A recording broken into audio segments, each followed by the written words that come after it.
probably the height of his popularity. Many of those who had followed John the Baptist. One commentary indicates John today, amen? All right, let's get into this story. Let's see it. Let's feel it. Let's taste it. Let's smell it. Let's get into the sandals of these first century followers. Let's experience it today. Jesus goes up on a mountainside, and this is probably the height of his popularity. Many of those who had followed John the Baptist. One commentary indicates John may have had 300,000 followers. This is revival. This is a massive move that God started with John the Baptist. And now they're following Jesus with more and more people coming. It's no coincidence that John says they started to make plans to make him king, and Jesus knew they wanted a king that would keep giving them bread. And that's not the Messiah that he came to be. And so he withdrew after this miracle. So we're probably at the height of his popularity.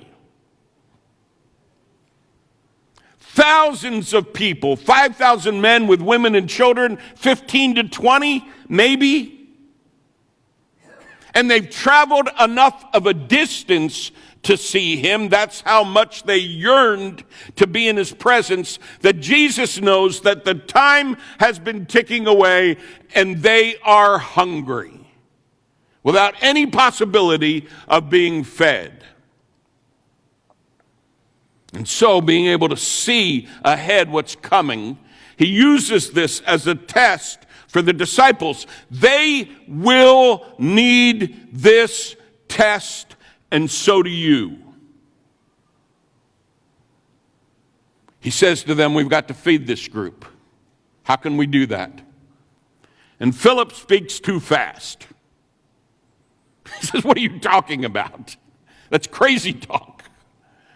It would take a half year's wages for everybody to get one bite of bread.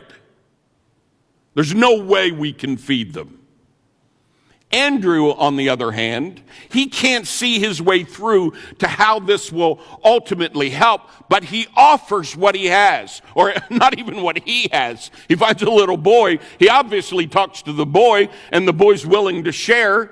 And so he offers right there what they have. We've got this little boy whose mother packed him a lunch, a couple of small loaves, and a couple of sardines. It was a little boy's lunch that his mother had packed.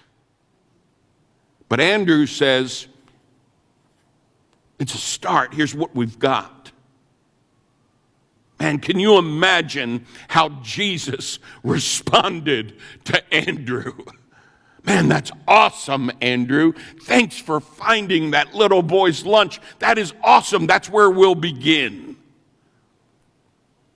And then he takes that little boy's lunch and offers it in thanksgiving to the Father.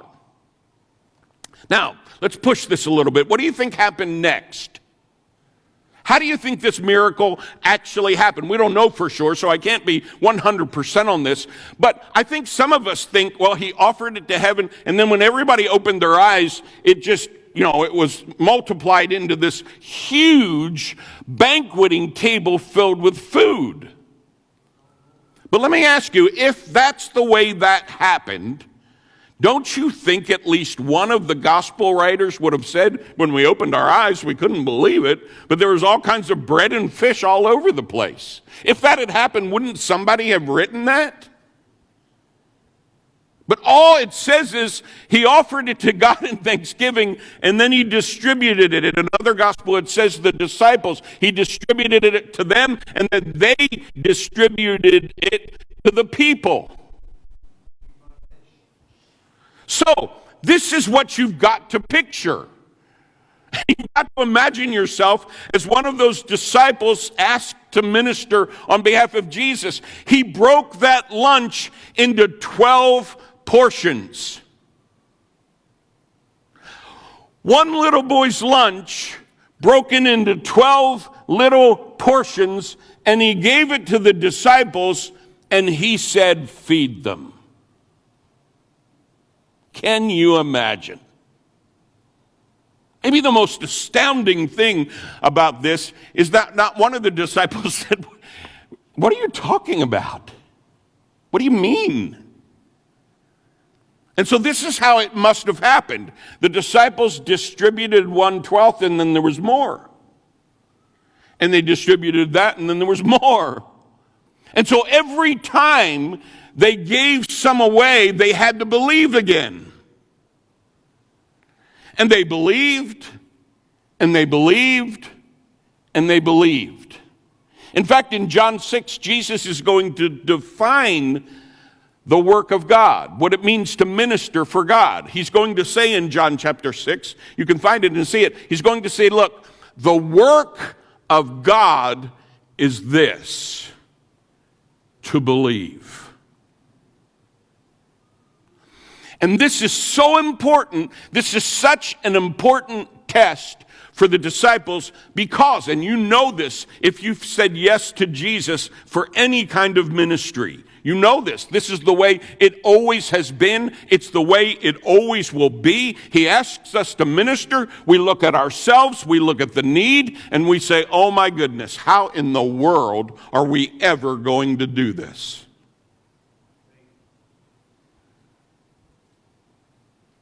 That is ministry. I have never woken up on a Sunday morning and thought, man, I have got it all. I've got all I need today, boy. Cannot wait. It's right there. It's just I'm ready to go. Come on, let's go.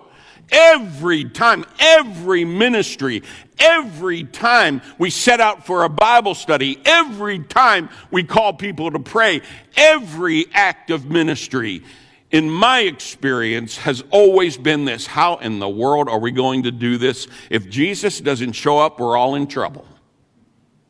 That is ministry.